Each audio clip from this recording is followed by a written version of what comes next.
সালামু আলাইকুম, জীবনের গল্প থেকে আপনাদের স্বাগতম। যাই হোক, আমাদের সামনে দাঁড়িয়ে আছে আমাদের একটি বোন।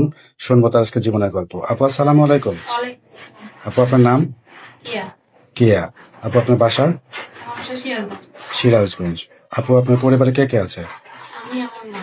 মা। হ্যাঁ, আপনি বিবাহিত না অবিবাহিত? বিবাহিত। বিবাহিত। আপনার স্বামী? আমার স্বামী একটা দুর্ঘটনায় অ্যাক্সিডেন্ট করে মারা গেছে। আপনার স্বামী দুর্ঘটনা অ্যাক্সিডেন্টে মারা গেছে। হ্যাঁ, খুবই কষ্টদায়ক। দেখ আপু, আমাদের এখানে কেন আসছেন? আপনাদের এখানে আসছি যাতে আমি একটা ভালো মনের মানুষ যে আমাকে কোনো যৌতুক ছাড়াই জীবন সঙ্গী হিসাবে চাইবে, সেজন্যই আমার আশা, যাতে আমার কষ্টটা ভাগ করে দিতে পারে।